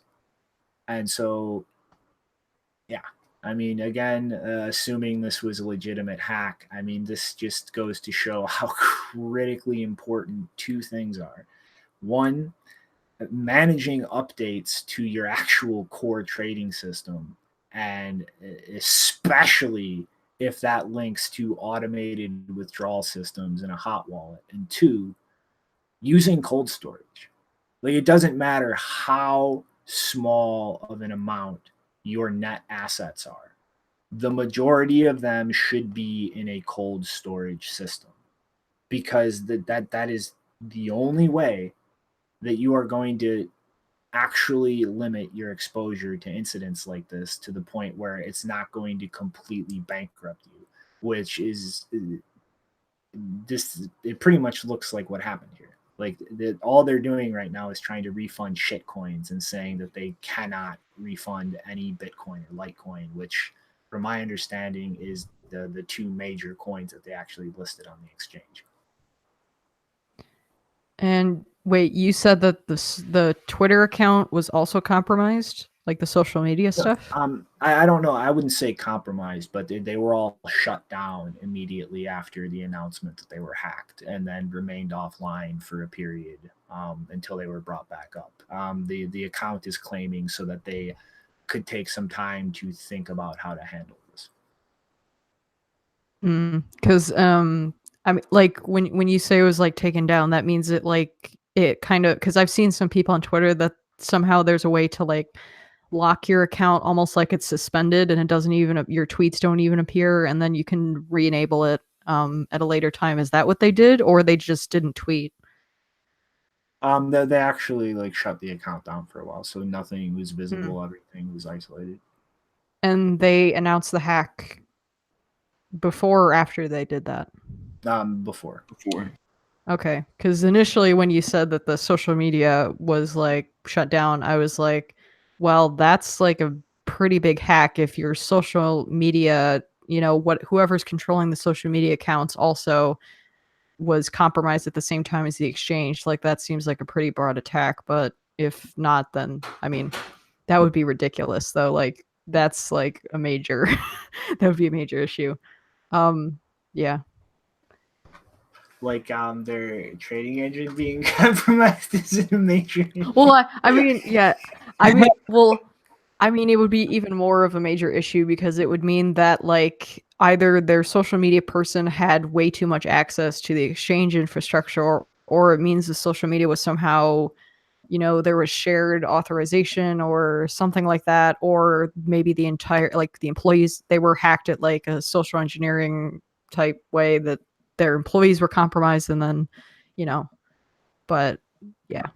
So many different routes there where it's like, how exactly did the compromise happen? I'd like to get more details out because, yeah, it was pretty soon after that announcement that the Twitter went down, and that just what's made it look so scammy and exit scammy. And I mean, maybe they are just coming back talking these points to try and make it look not so scammy. But I mean, in the same right, like we were saying, if you don't store your Bitcoin correctly or, set up these backends properly, then, it eventually it will come into a problem. And, that's what happens here. So, yeah, I'm interested to see more details as they come out, because as it stands right now, I'm still kind of just up in the air about whether or not it actually was a legitimate hack, or was just sort of like from the inside, and how exactly that all plays out. We're going to need some more details. So a little bit of time left. I mean, given the timing with the system upgrade, like I would say it's equally plausible that an employee, inserted something into the system that would allow them to compromise it, or somebody external to the company compromised it. It's like, yeah. Man, ouch. I have a tangent based on a conversation that had in the Mumble today about the role of maple syrup in Canada in compromising the slavery system in the United States, which I want to share just because it's such a funny tangent, and this is a maple Canadian story.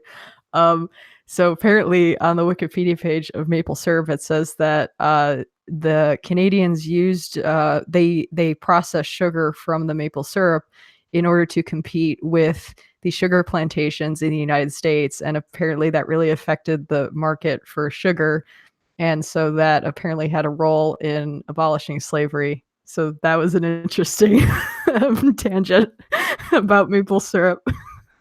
There's probably some truth in that too, yeah. But geez, man, we're a little too sugar crazy, and yeah, we got to get off the sugar. I mean, I don't know. I just got the feeling like hearing about just like another 20, 30 years is going to be like, golly, were people eating that much sugar?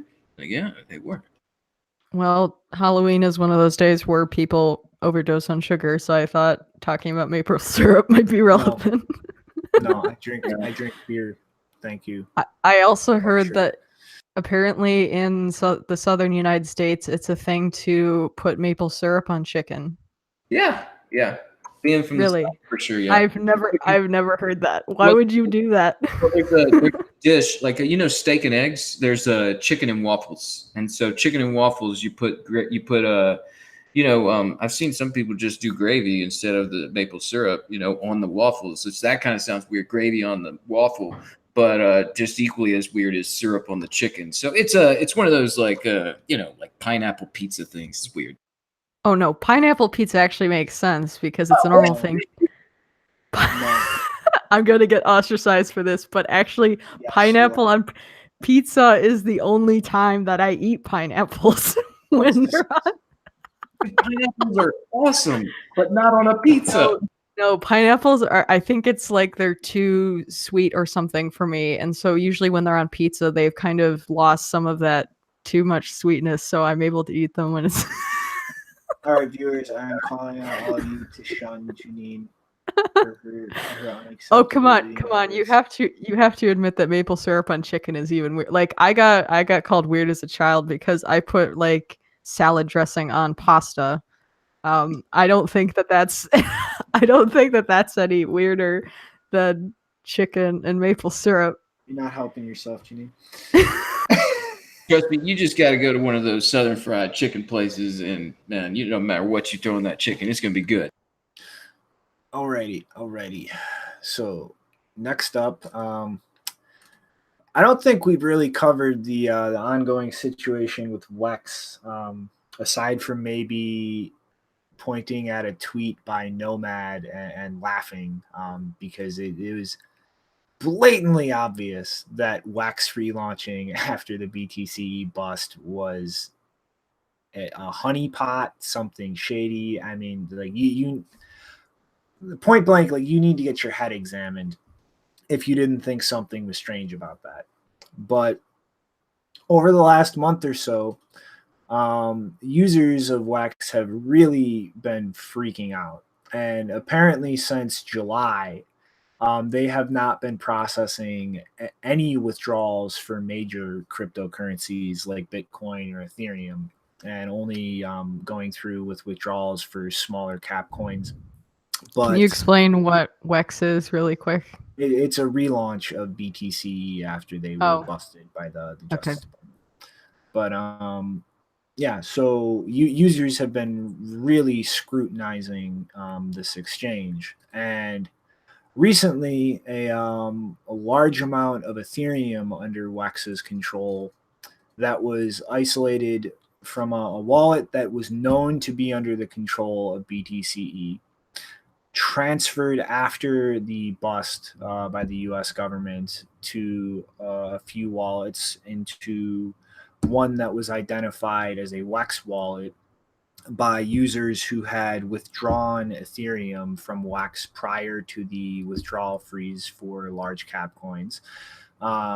So we can see this wallet, the original wallet was definitively under the control of BTCE.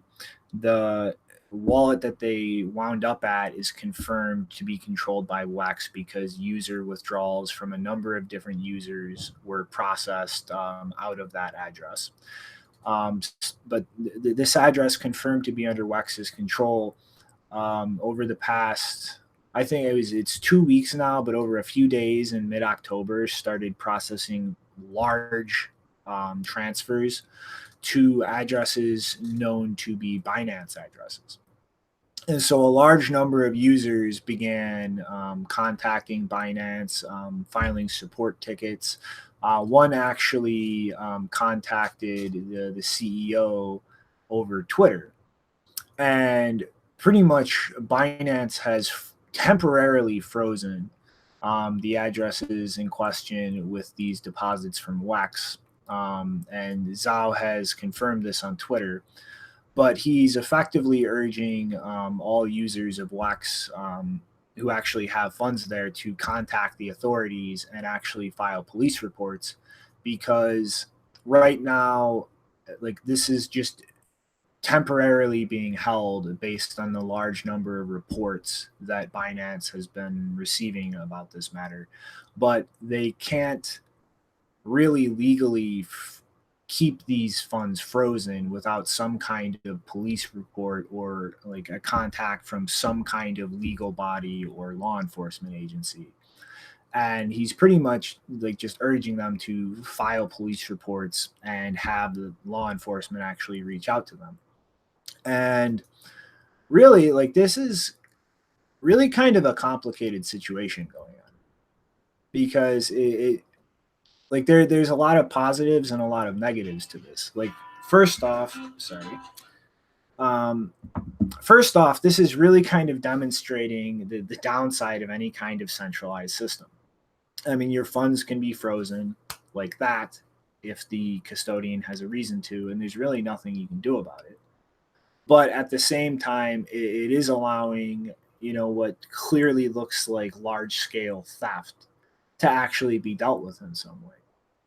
And it's really like kind of weird here, because a lot of the users were in their complaints to Binance kind of threatening them with legal action for facilitating theft if they actually went through processing sales of this, and whoever transferred these funds left the platform with profits. And it's really kind of fucked up that you effectively have one exchange, Wax, which, I mean, like I said, again, get your head examined if you didn't think something weird was going on when this business opened after BTCE was busted, doing something illegal, and now a completely independent business getting dragged into it and threatened with liabilities of that. And, it's really kind of like, at least for me, it's strange to look at this situation and really come away with a definitive like attitude about it. I mean, on the one side, yes, like I don't like the idea of centralized entities having custody of my funds, but at the same time, I also really don't like the idea of being stolen from. And it's just kind of, it's a really complicated issue here.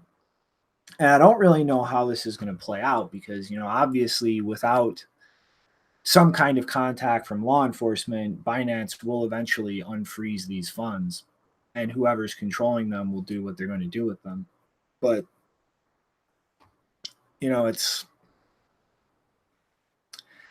I mean, this is just the world we live in. Like, everything involves trade-offs, and hopefully here this actually gets resolved in a way where some kind of concrete proof happen or is provided, where users can actually be made whole, instead of Wax, from how this looks on face value, just getting away with ripping off all of the users who continued using that platform after it launched.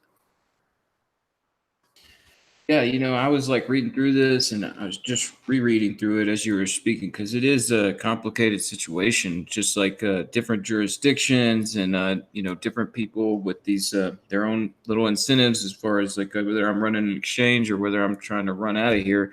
And yeah, it's something that really I need to dig deeper into, because I mean, like, as I'm looking at it, I'm just like, man, it's really complex. But I mean, like, hey, the complexity is one of those things that helps obfuscate some of this stuff. But I mean, like it's saying in the article, I mean, like, if they start getting some law enforcement starting to send some letters or show up at an office or something, then, you might start to see them, change course on this. But for right now, from where I'm looking at it, it's just, yeah, it's pretty complex.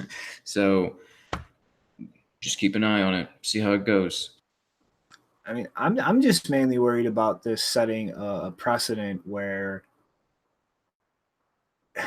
businesses are hit with a much more proactive responsibility in terms of who they actually allow on their platforms and what the people on those platforms actually do.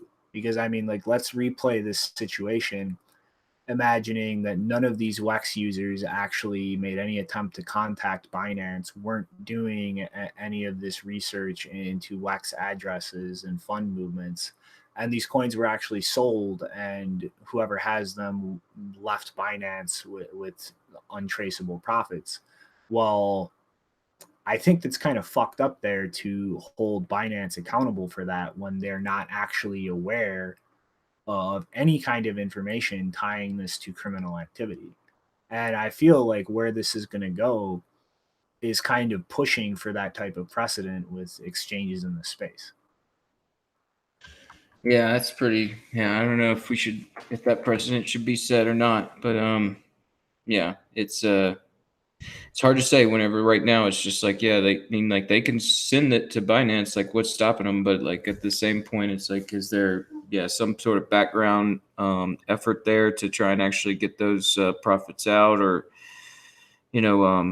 what's the plan or the long move on this? I kept saying, I got to keep an eye on it. I mean, it's one of those things where it's just too early to tell. Other than there's definitely some weird stuff going on. On a lighter note, I have a question. Shinobi, has your cat taken up guitar playing as a way to annoy you? What?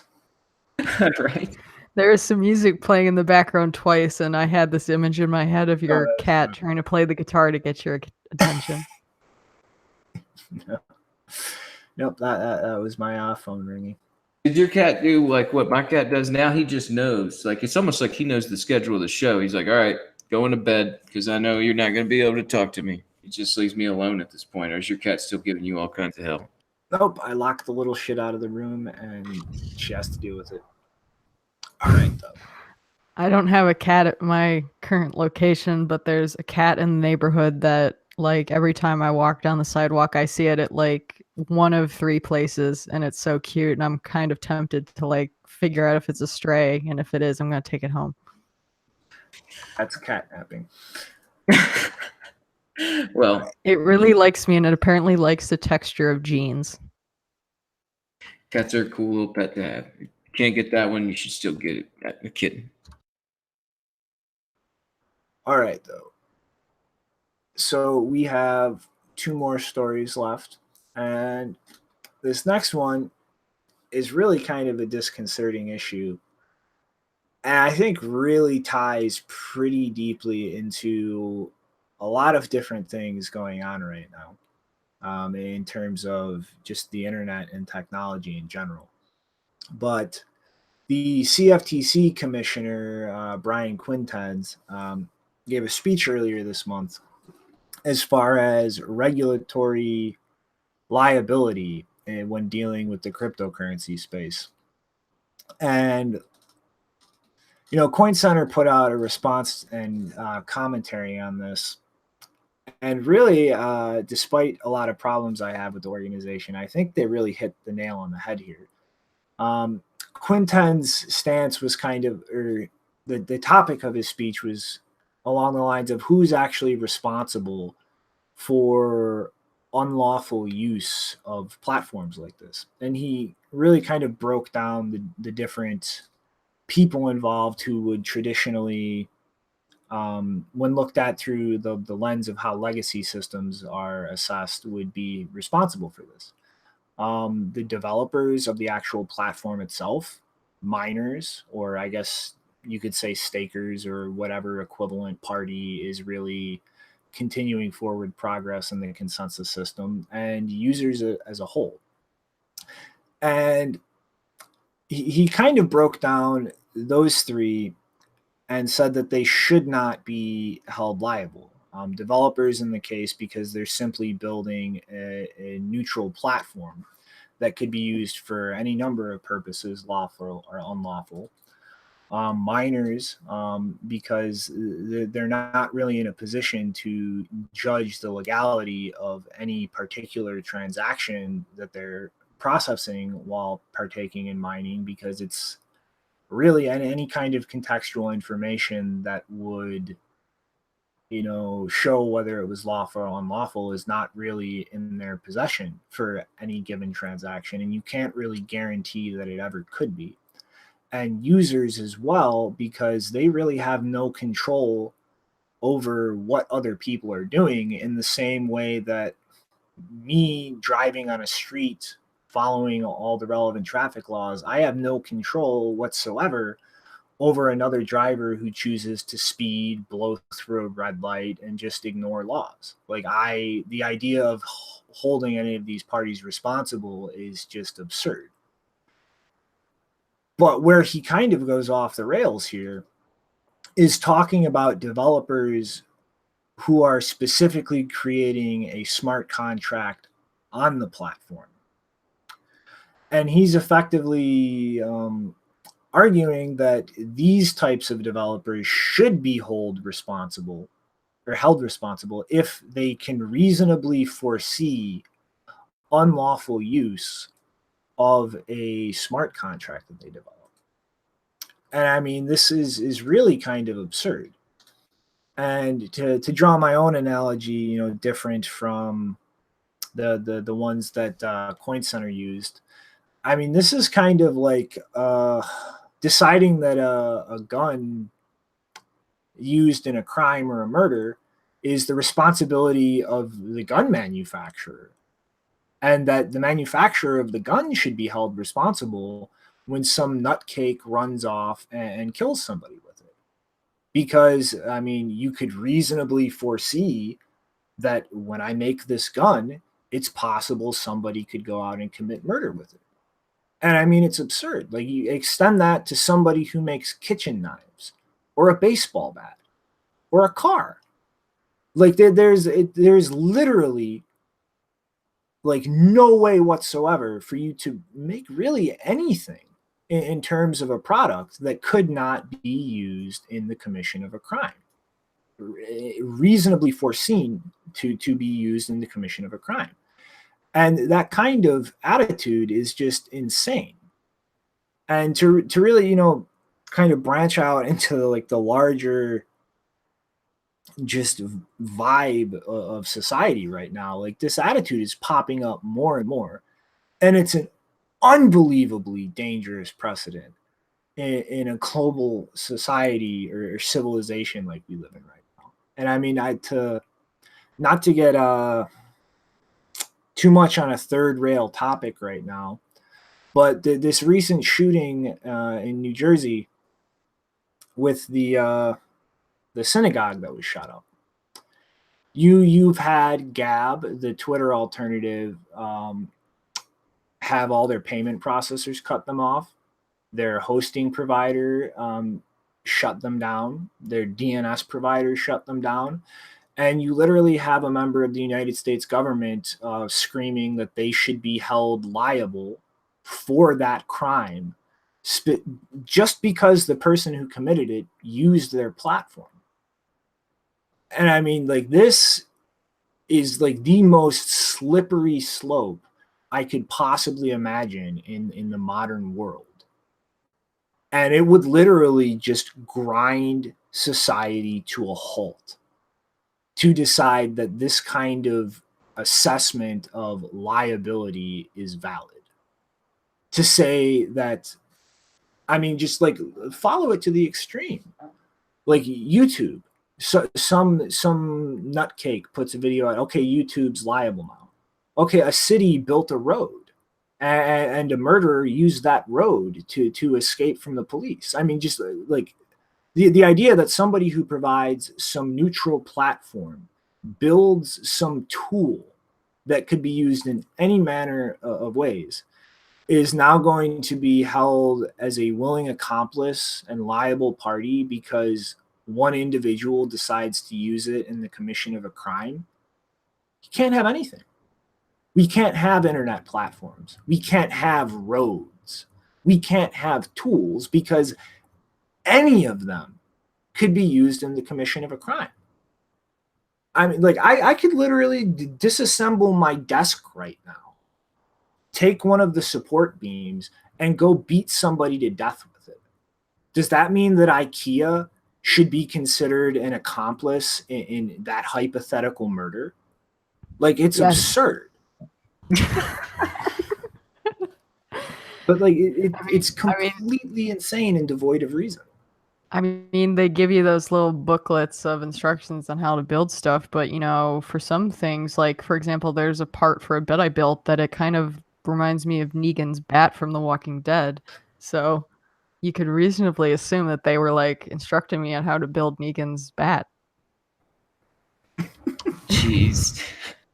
Yeah, I mean, like, I'm just thinking about, like, even if you just, like, publish a Bible, and, like, that's got some pretty, strong language in there that somebody might go and do something because of the strong language used. It's just, like, crazy to me as someone, and I'm sure you kind of feel this, you guys feel this too. It's like you're kind of coming up in a land of free speech, right? And now it's like we're seeing, kind of how like Bitcoin has emergent governance. I think the same goes with like just the internet in general. And, that's where it's like these terms of services and code of conducts and the way that they come in and basically just say that they are, I guess they're, publishers more than they're just like a platform, and they're obligated to make sure that anything published on their platform isn't going to incite violence or go against their code of conduct. And it's really horrific in the way that it affects censorship. So it's I can just say it's upsetting, and I totally agree that these people shouldn't really be held liable, because that the whole language, even just reasonably foresee and all that, it's just it's so much that can be used against them in so many different ways. So it's it's a big negative.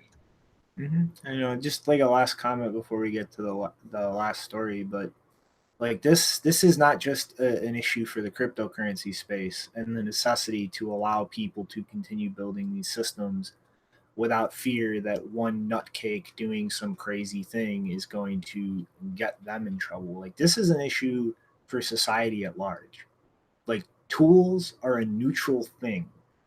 And the minute you start accusing a tool maker of liability because of how some deranged person uses that tool, you're going to get people to stop building tools because they won't want to take that risk.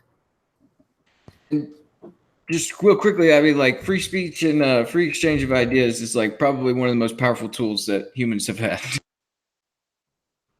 Well, one thing I want to point out is that, I mean, you mentioned Gab, and one of the things I noticed is I think they were in discussion. I don't know if it was specifically Bitcoin people or just, I don't know what that tapping is, but it's, sorry if that's annoying people. Someone is hammering above my head. Thanks for like infringing on my free speech, hammer. So one of the things I saw, I think it was like last week or a few days ago, I saw the Gab account, some tweets from that, the Gab Twitter account, where I think people were suggesting that they, it was either that they use cryptocurrency or that they use a more distributed or decentralized network so that it's harder to shut them down. And Gab's response was that, well, how do you prevent child porn? So it's like, I mean, they're kind of getting bitten in the butt by the same arguments that they were making that, are known to be stupid and repetitively used. And like, so, maybe they'll reconsider that, because, I mean, not that I would use it regardless, but I just found it interesting that right before that happened, they were arguing with people about using a more distributed infrastructure, and they were using child porn as a reason not to use decentralized or distributed systems. So, yeah, bit hard, isn't it? Yeah. Mm-hmm. All right, the last story.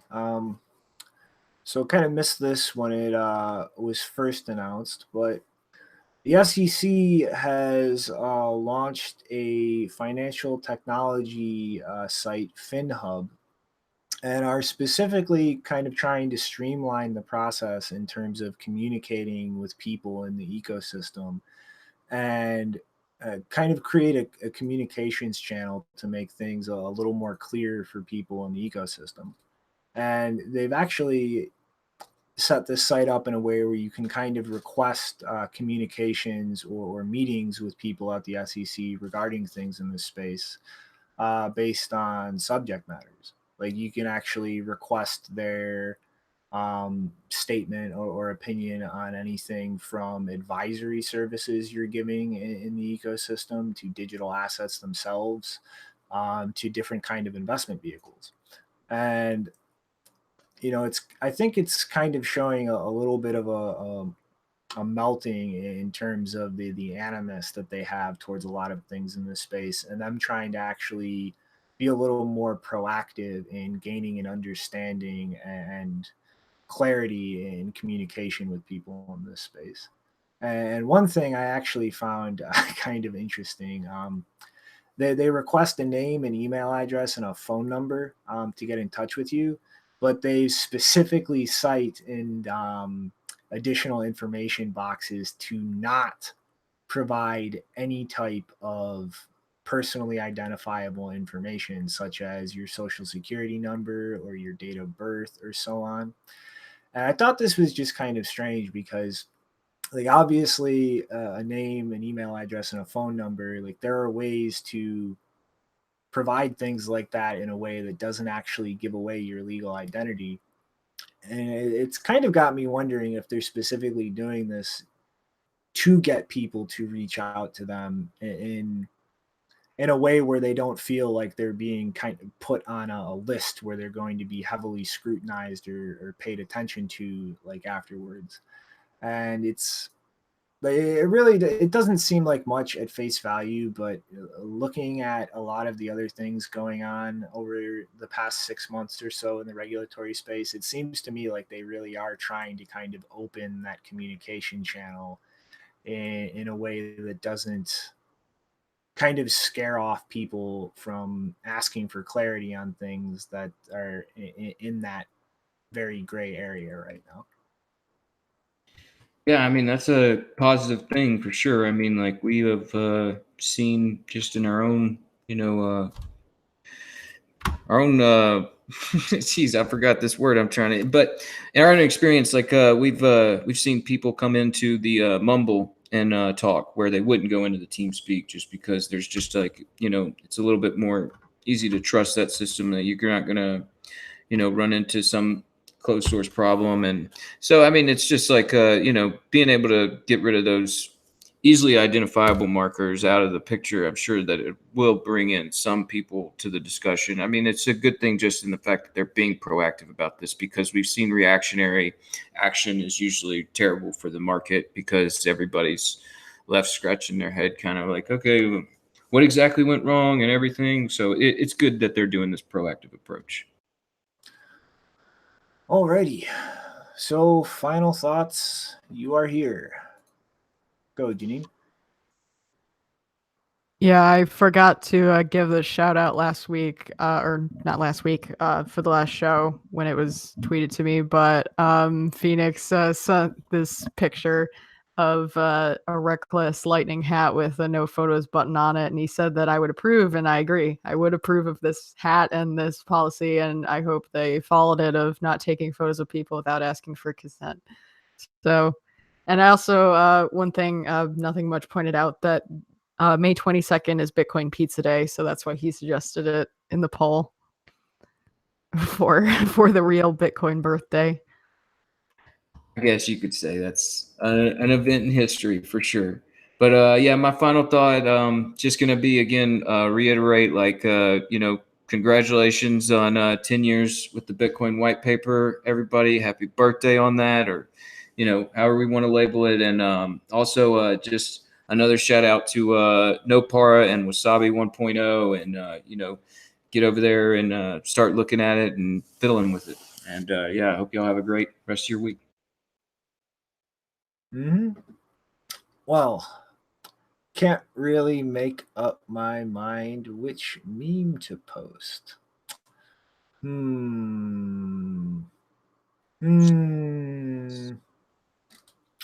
All right, I'm going to continue holding this one in reserve. All right, repost from earlier in the episode. This is the level of retardedness that ConsenSys has reached, guys. This is it. Alrighty then. Happy birthday, white paper. Hopefully we'll wind up doing an episode on the network birthday in January again. But I guess toodaloo, everybody, until Sunday.